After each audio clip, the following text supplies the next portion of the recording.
présentation sur le bon usage des antibiotiques en médecine générale que j'ai été amenée à présenter au nom du réseau des CRATB au 17e congrès du Collège de médecine générale, suite à leur invitation, au cours d'une séance plénière sur les antibiotiques, quels outils pour votre pratique. Ma partie consistait à montrer ce que pouvaient vous apporter les centres régionaux en antibiothérapie. Ce topo s'adresse donc surtout aux médecins généralistes. Alors moi, j'ai aucun conflit d'intérêt à déclarer. Je suis médecin infectiologue à l'hôpital Saint-Louis à Paris, après avoir exercé 12 ans dans un centre hospitalier général en Seine-Saint-Denis. Et je suis responsable du centre régional en antibiothérapie depuis sa création, Île-de-France, depuis sa création en septembre 2020, qui a un financement ARS, donc public. Alors, l'antibiorésistance, c'est vraiment un enjeu majeur de santé publique aujourd'hui. L'OMS l'a classé parmi ses 10 priorités, puisque des experts en 2014 ont projeté à 10 millions de morts le fardeau de l'antibiorésistance en 2050 si on ne faisait rien. Les infections liées à l'antibiorésistance pourraient même devenir la première cause de mortalité avant les cancers ou les maladies cardiovasculaires. On est déjà devant des impasses thérapeutiques de plus en plus fréquentes pour des germes de tous les jours, Escherichia coli, staphylocoque doré, la Klebsiella pneumoniae, le pneumocoque notamment. Comme vous le savez, c'est la surconsommation d'antibiotiques qui, par une pression de sélection, augmente la résistance des bactéries. Alors, merci beaucoup, Monsieur Fleming, pour ce siècle d'antibiotiques qui ont vraiment changé la médecine. Mais le danger aujourd'hui, c'est de se retrouver dans une ère post-antibiotique où on ne pourrait plus traiter une infection urinaire ou pulmonaire. Et cela viendrait à gêner tous les champs de la médecine moderne, que ce soit la chirurgie lourde, la transplantation hépatique ou autre, ou les chimiothérapies. Alors, les résistances qui nous embêtent le plus sont les résistances des entérobactéries, des germes du tube digestif, puisque vous savez que dans notre tube digestif, nous avons plus de bactéries 10 puissance 13 que de cellules dans notre corps. Et il y a des mécanismes de résistance enzymatique qui peuvent s'échanger par des plasmides entre différentes bactéries. Pour ce qui est de la résistance aux céphalosporines de troisième génération, donc la ceftriaxone, le mécanisme qui s'est vraiment installé, ce sont les BLSE, les bêta-lactamases à spectre élargi. Et on voit qu'il y a une augmentation, puisque dans les hémocultures, il y avait 7,2% de résistance d'Escherichia coli au C3G en 2010, et c'est augmenté à 8,4% en 2022. Un autre mécanisme est très inquiétant, ce sont les carbapéménases, c'est aussi un mécanisme de résistance enzymatique. Et vous voyez que dans certains pays comme la Grèce, il y a plus de 72% des souches de Klebsiella pneumoniae dans les septicémies qui sont résistantes non seulement à la ceftriaxone, mais aussi au carbapénème, qui sont les antibiotiques les plus larges spectres dont on dispose à l'hôpital. Il y a 25% en Italie des septicémies à Klebsiella pneumoniae qui sont carbapéménases. La France est encore épargnée pour l'instant, même s'il est possible pour tout individu d'acquérir une bactérie carbapéménase, même sans voyager désormais.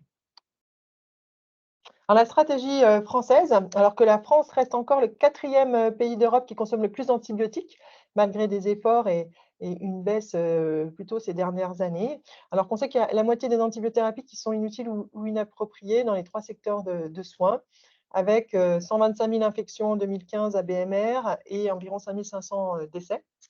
La France a inscrit sa stratégie autour de 2 piliers. Toujours la prévention et le contrôle des infections, qui sont primordiales, par la vaccination, les mesures d'isolement, de précaution complémentaires, et bien sûr la désinfection des mains avec le SHA. Alors, les actions de prévention et de contrôle des infections sont coordonnées au niveau régional par les CEPIAS, les centres de prévention des infections associées aux soins, qui existent depuis une vingtaine d'années, qui sont bien installés dans le paysage de soins français. La nouveauté dans la stratégie 2022-2025, il y a vraiment un axe entier autour du bon usage des antibiotiques, dont les actions sont coordonnées par les CRATB, centres régionaux en antibiothérapie. Le but, c'est de réduire la consommation d'antibiotiques pour rejoindre la moyenne européenne, et pour cela, il faut réduire de 25%. Qu'est-ce que c'est que le bon usage des antibiotiques? C'est tout simplement la juste prescription, la bonne indication, la bonne molécule, la bonne posologie, la bonne durée.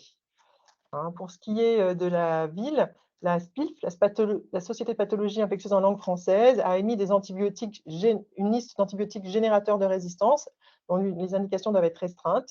Ce sont l'amoxicilline, l'acide clavulanique, l'azithromycine par sa durée de vie. Attention, c'est une durée de vie longue, donc il faut l'utiliser le plus durée plus courte, les céphalosporines, les fluoroquinolones et la rifampicine. La durée est également très importante. Vous avez vu que ces dernières années, on a beaucoup diminué les durées. Cela va encore continuer. Pour l'instant, on en est à 5 jours de traitement d'une sténopathie s'il y a une évaluation favorable à J3. Et sinon, c'est 7 jours. Les exacerbations de PCO, quand elles doivent être traitées, c'est 5 jours. Les sinusites, c'est 7 jours. Il va y encore y avoir des changements cette année, suite à des études notamment françaises. Donc, il faut se tenir au courant et c'est dans nos missions de CRATB de diffuser les recommandations. On attend également des recommandations de la SPIL pour les infections urinaires, notamment les infections urinaires masculines non fébriles, qui vont être probablement, dans la durée de traitement, va être revue à la baisse.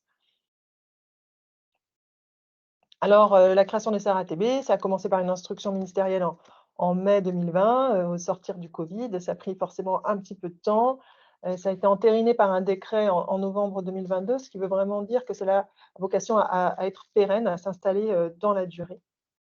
Les missions des CRATB, c'est de promouvoir le bon usage des antibiotiques, conseiller et appuyer les acteurs de terrain et coordonner, animer les réseaux de professionnels. Ceci dans les 3 secteurs des soins, la ville, les EHPAD, les établissements médico-sociaux et l'hôpital. Les CRATB partaient de différentes situations. Certaines régions, si vous habitez en Grand Est ou dans les Pays de la Loire ou en Normandie, vous connaissiez déjà des structures associatives pour le bon usage des antibiotiques, qui travaillaient beaucoup avec la ville, AntibioS, Medcal et Normes Antibio. Donc, ce sont des structures qui nous ont servi de modèle pour la construction des CRATB. Mais la plupart des régions, comme la mienne, l'Île-de-France, partaient de zéro. Depuis, nous avons 17 CRATB, un par région, et nous avons constitué de façon spontanée un réseau des CRATB pour diffuser les informations. Pour trouver votre CRATB, vous pouvez aller sur le site du ministère, sur la carte, vous trouverez les coordonnées du site principal et des antennes lorsqu'il y en a plusieurs dans les grandes régions en termes de kilomètres carrés. Alors, l'organisation se veut selon un maillage territorial dans les 3 secteurs de soins, avec au niveau du CRATB une coordination régionale, avec établissement de la stratégie régionale du bon usage pour les professionnels et les usagers, une expertise et un appui aux professionnels, coordination et animation de réseau, création et diffusion d'outils régionaux que je vous présenterai, mise en évidence d'objectifs et d'indicateurs de suivi, puis une contribution à l'expertise nationale. Les CRATB sont des équipes multidisciplinaires. Dans les textes, il y a une coordination par un binôme médecin-infectiologue et généraliste. D'autres médecins peuvent y travailler, des gériatres, des pédiatres, des pharmaciens, des infirmiers, des chargés de mission, des fonctions support, des biostatisticiens. Chaque CRATB a une organisation différente et la plupart des professionnels travaillent à temps partiel avec conservation d'une activité clinique, que ce soit à l'hôpital ou en soins primaires. Donc, il y a un CRATB par région qui pilote ces EMA, ces équipes multidisciplinaires en antibiothérapie, qui sont vraiment les effecteurs sur le terrain de la politique du bon usage. Ces EMA, équipes multidisciplinaires en antibiothérapie, sont basées à l'hôpital. Dans les textes, c'est un par GHT ou par GHU pour l'Île-de-France. Ce n'est pas toujours adapté à notre région. Ce sont les équipes que vous connaissez déjà, les équipes mobiles d'antibiothérapie qui donnaient des avis, mais qui maintenant ont des nouvelles missions pour agir dans les 3 secteurs de soins, dans la ville, dans les établissements privés et publics de leur territoire et dans les EHPAD. Avec une partie de mission clinique, organiser les conseils en antibiothérapie, donner des avis avec une traçabilité par téléexpertise, organiser le parcours de soins d'infectiologie, mais également des missions stratégiques de bon usage, d'organisation, mise en place de politiques et de programmes locaux. Ce sont par définition des équipes multidisciplinaires avec infectiologues, pharmaciens, microbiologistes, infirmiers, parfois des médecins généralistes à l'intérieur des EMA, selon les régions. Bien sûr, les CRATB fonctionnent avec les EMA et un autre maillon indispensable, ce sont les médecins ambassadeurs du bon usage des antibiotiques, c'est-à-dire des professionnels de santé installés sur leur territoire en soins primaires qui dédient un peu de leur temps pour des missions de santé publique, pour faire remonter les besoins du terrain aux EMA et aux CRATB et également faire des actions avec elles. Alors, quels apports pour votre pratique? Tout d'abord, renforcer le lien ville-hôpital. Vous savez que la téléexpertise était très utilisée pour la dermato ou peut-être d'autres spécialités, mais pour l'infectiologie, c'était encore très peu, à part en Bretagne, où l'équipe de Rennes se sert d'Omnidoc depuis au moins 2 ans. Mais en Île-de-France, par exemple, cela vient juste de commencer avec l'AP-HP qui met ses plateformes qui sont de téléexpertise, qui sont LoRa, ou d'autres hôpitaux périphériques qui utilisent également Omnidoc. Cela permet de travailler avec le CPTS. Vous pouvez inscrire l'antibiorésistance dans vos missions socles, prévention, ou éventuellement le bon usage d'antibiotiques dans les missions qualité. De travailler avec les EHPAD. Il y a des programmes, par exemple en Pays de la Loire, anti-EHPAD, où les EHPAD peuvent rentrer avec des vidéos pour former le personnel médical, paramédical, notamment au prélèvement, ne pas faire de CBU systématique. S'il y a des urines qui sentent mauvais, faire une hydratation. Et donc, chaque EHPAD peut participer à ces programmes avec des formations d'affichage. C'est une aide pour la formation continue, pour les échanges de pratiques. Chaque CRATB organise des journées du bon usage avec une ouverture sur les médecins de soins primaires, des newsletters qui permettent de se tenir au courant des actualités, pour lesquelles vous pouvez vous inscrire, des outils pratiques comme ce mémo qu'on avait fait avant les recommandations HAS devant l'augmentation des pneumopathies à mycoplasme pneumoniae pour faire des recommandations de traitement et des équivalences de macrolis dans les périodes de pénurie. Comme dans les aides pour la gestion de crise. Nous, la première chose qu'on avait fait au niveau de CRATB Île-de-France, c'était un échange de pratiques, un petit webinaire sur les adaptations et les prescriptions d'antibiotiques en période de tension, puisque bien sûr c'est un sujet important, mais également au cours d'épidémies. On a aussi des soutiens pour des projets, pour des études, pour avoir des investigateurs, pour éventuellement des appels à projets avec des petits financements comme en Île-de-France. Il y en a un lien avec les instances et le terrain. D'autres exemples en région, donc Pays de la Loire, qui avait fait un programme dans les EHPAD, a également fait un programme pour les soins primaires, qui s'est avec les médecins généralistes, les chirurgiens dentistes, les sages-femmes, les pharmaciens, les infirmiers. Et ce programme s'organise autour de 3 piliers. L'information des usagers, avec un affichage tout au long du parcours de soins.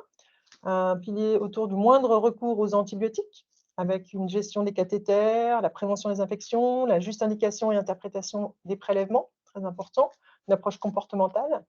Et puis également un axe autour des prescriptions qui ont le plus faible impact écologique. Désétiqueter les allergies aux bêta-lactamines, c'est important, la dispensation à l'unité et la bonne molécule avec la bonne durée, avec diffusion de recommandations et de petits mémos comme les incollables.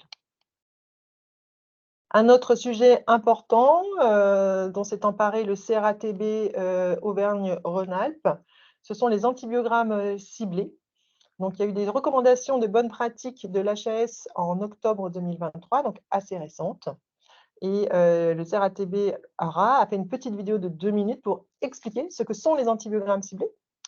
Alors, qu'est-ce qu'un antibiogramme ciblé? Ça consiste au laboratoire à faire le même antibiogramme, tester les mêmes antibiotiques que d'habitude, mais sur les ECBU, quand c'est une entérobactérie et que cela concerne une femme ou une jeune fille de plus de 12 ans, on ne rend qu'une partie des résultats.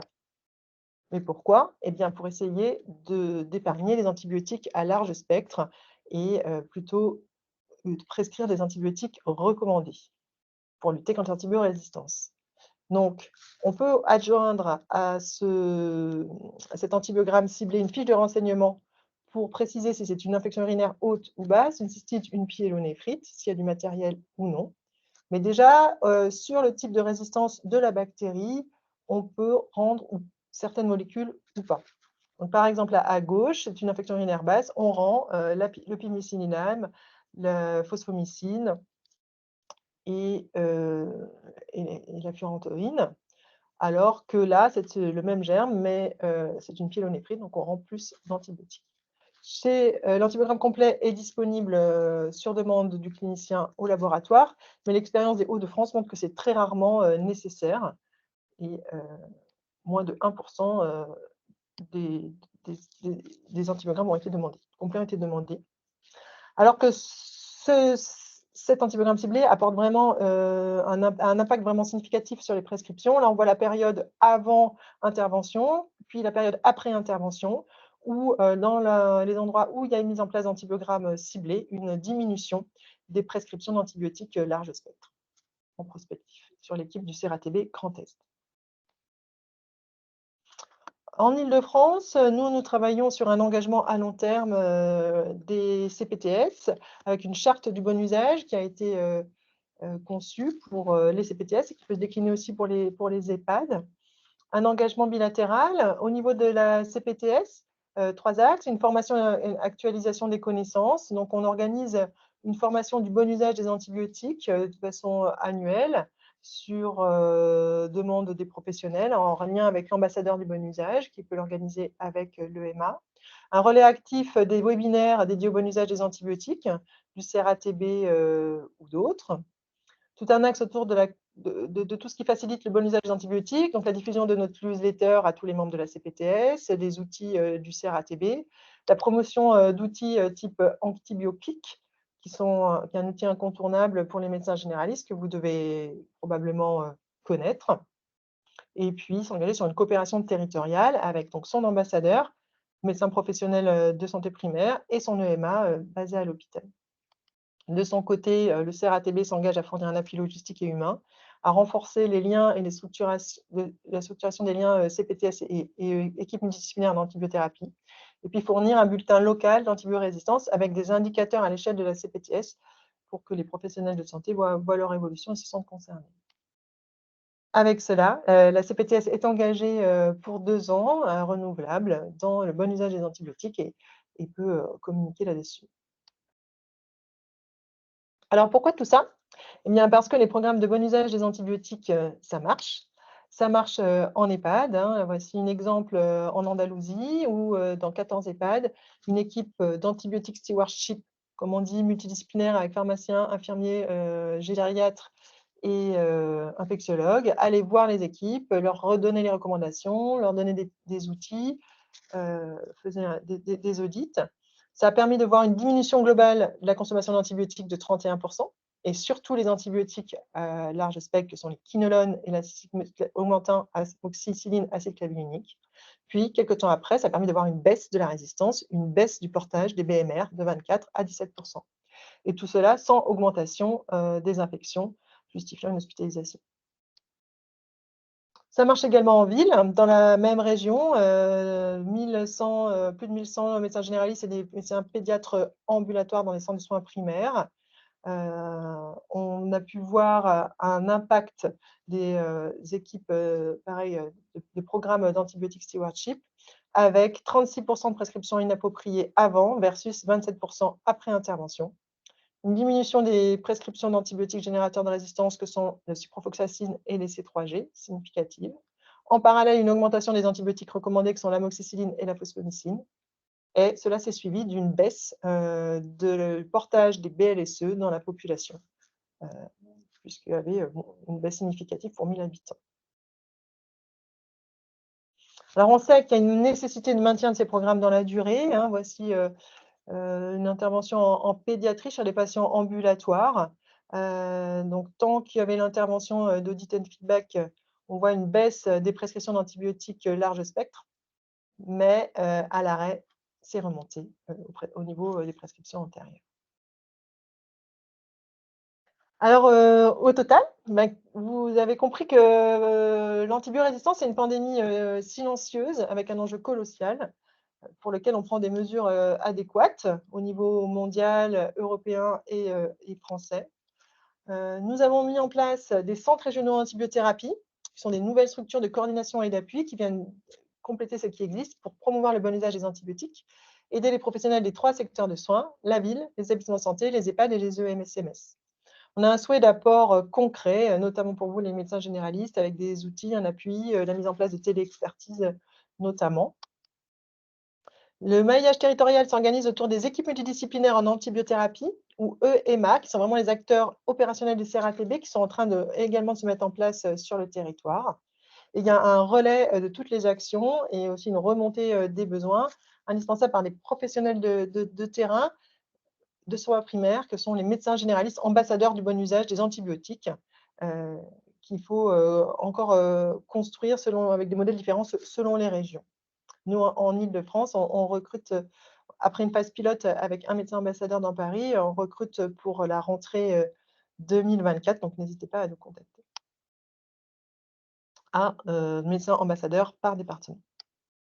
Alors maintenant que vous connaissez les centres régionaux d'antibiothérapie, n'hésitez pas à taper, sur un moteur de recherche, votre région pour trouver votre centre, vous inscrire aux newsletters, au programme, aux webinaires, contacter votre équipe multidisciplinaire en antibiothérapie de votre secteur pour organiser les avis et voir s'il y a des programmes auxquels participer. Et puis pourquoi pas, devenir ambassadeur du bon usage des antibiotiques et consacrer une journée, une demi-journée par semaine, à ce programme de santé publique.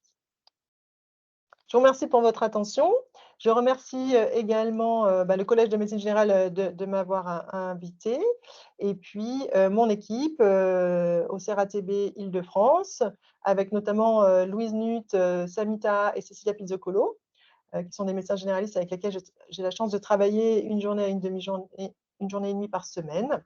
Je remercie tous mes collègues du réseau des CRATB et particulièrement, docteur Béatrice, Roselaine du CRATB Bourgogne-Franche-Comté et Philippe L'Esprit du CRATB Arras, avec qui je co-coordonne le réseau des CRATB. Au revoir et